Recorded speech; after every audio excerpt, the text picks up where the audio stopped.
Bharatiya Janata party की बात करें तो अंदर बम्पर जीत हासिल कर ली है। हमारे बीच में मनीषा आशीष पुनिया जी है जो कि सुभाष मोल्लावाड़ से निगम पार्षद है। मैम क्या शुभकामना क्या बधाई देना चाहेंगी देशवासी? सबसे पहले भारत दर्शकों को मेरा नमस्कार। बहुत ही हर्ष का विषय है कि जनता ने अपना जनादेश सुना दिया है। जहां हम बात कर रहे हैं 2024 और 25 की तैयारी की, तो जनता तीनों राज्यों के रिजल्ट से कि जनता का मन क्या है। जनता मोदी में है, मोदी डेवलपमेंट, मोदी गारंटी की डेवलपमेंट हो गई और ये इन तीनों वोटर्स ने दिखा दिया आज पूरे देश को। इंडिया अलायंस की अगर मैं बात करूं तो इंडिया अलायंस की तो आने वाली बैठक भी टल गई है। ये इस बात का संकेत है कि किस प्रकार से धोखाधड़ी और लोगों को भ्रमित करने का जो इनका प्लान था वो पूरी तरह से चौपट हो चुका है। और राजस्थान की अगर हम बात करें तो कन्हैया जी तो आपको याद ही होगी, उनके परिवार के साथ जो भेदभाव कांग्रेस ने वहां पे किया, जो न्याय उन्हें नहीं मिला, उसका जवाब जनता ने उन्हें राजस्थान में दिया है। मनीषा जी, अगर हम बात करें क्या ये परिणाम 2024 की बात करें तो और विकसित रूप से निकल के आएंगे? बिल्कुल। आप अगर हम अभी बात करते हैं, अगर आपने देखा होगा विकसित भारत यात्रा जो पूरे इंडिया में चल रही है, जिसकी दिल्ली में भी शुरुआत होने वाली है, तो ये परिणाम है जहां विकासशील देशों में हमें गिना जाता था, अब हम विकसित देश की तरफ बढ़ रहे हैं। तो जनता भी समझती है कि उनकी उन्नति, उनकी प्रगति और उनकी तरक्की के लिए कौन कार्य कर रहा है। मोदी जी जिन्हें लोग चौकीदार चौकीदार कह के बोलते थे, आज उसी चौकीदार का डंडा जब घुमा है तो इंडिया अलायंस की धज्जियां उड़ गई है।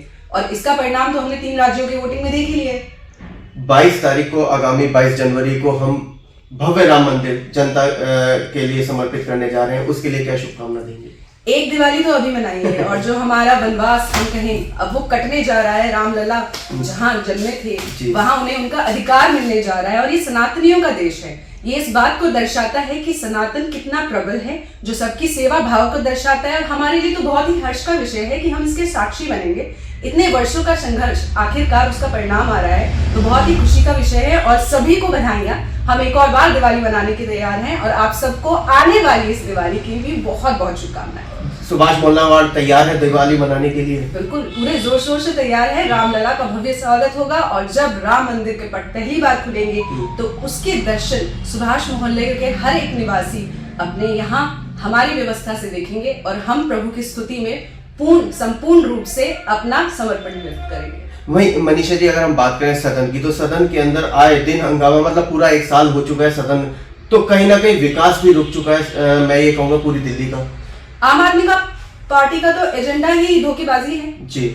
दिल्ली सरकार में आने के बाद भी उन्होंने धोखेबाजी दिखाई और लोगों को झूठा वादा देकर, जिस प्रकार वो दिल्ली सरकार से एमसीडी में सरकार बना रहे हैं। आपको अगर ध्यान होगा, जितनी बार भी हाउस लगा है, आम आदमी पार्टी का एजेंडा यही है कि चर्चा ना हो। चर्चा वो इसलिए नहीं चाहते क्योंकि उनके मन में चोर है। यदि चर्चा होगी तो दुनिया को, लोगों को, दिल्ली वासियों को पता चलेगा कि किस प्रकार का भ्रष्टाचार को फैला रहे हैं और बहुत जल्द आपके सामने आएगा कि एमसीडी की भ्रष्टाचार की जड़ें किस तरीके से आम आदमी पार्टी से लिंक्ड है। हर बार कोई ना कोई मुद्दा, इस बार तो कोई मुद्दा नहीं था, फिर भी लड़ाई उन्होंने शुरुआत करवा दी।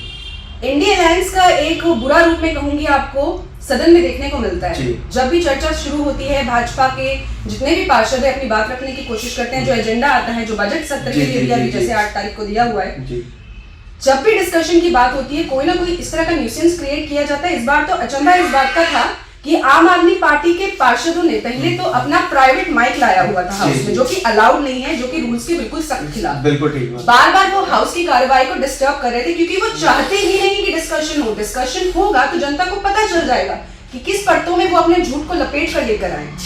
उसके बाद जब कुछ भी रास्ता नहीं निकला और हमने हाउस सुचारू रूप से चलाने की कोशिश करी, तो वहीं से जो कांग्रेस की एक महिला पार्षदा है उन्होंने बोलना शुरू किया। तो आम आदमी पार्टी के मेल पार्षद ने बहुत ही भद्दी टिप्पणियां उन पर, जिसकी वजह से सदन की कार्रवाई वहीं स्थगित हो गई। तो इनका तो सिर्फ एक ही एजेंडा है, वो है दुनिया को गुमराह करना और दिल्ली के लोगों को गुमराह करके उनके इमोशन से खिलवाड़ करना, उनका डेवलपमेंट ना हो, एमसीडी का कोई कार्य ना हो। यही एजेंडा आम आदमी पार्टी का है। मैम, एक तरफ तो मोदी सरकार पूरे देश में काम कर रही है, वहीं दिल्ली के अंदर भारतीय जनता पार्टी काम करना चाहती है, लेकिन भारतीय जनता पार्टी को रोका जा रहा है काम करने के लिए। बिल्कुल, काम करने से रोका जा रहा है।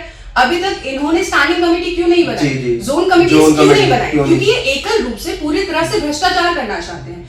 जोन कमिटीज होंगी, स्टैंडिंग कमेटी होगी तो प्रोसेस होगा, लोगों का काम होगा, ईमानदारी से होगा, ट्रांसपेरेंसी से होगा। जो इन्होंने एक मुद्दा उठाया था कि जो आम आदमी पार्टी सरकार है वो ट्रांसपेरेंट तरीके से कार्य करेगी, वो सिर्फ और सिर्फ झूठ था, झूठ का पुलिंदा था। उसका एक बहुत अच्छा एग्जाम्पल आप देख सकते हैं कि अभी आपने देखा भी होगा, भारतीय जनता पार्टी पूरी तरह से इसे दिखाने की कोशिश कर रही है, वो है जल बोर्ड का घोटाला। जी जी जी। तो नित इनके घोटाले खुलते जा रहे हैं और जल्दी जो हमारी शैली ओबराय जी हैं उनके घोटाले भी जल्द ही सामने आने वाले हैं।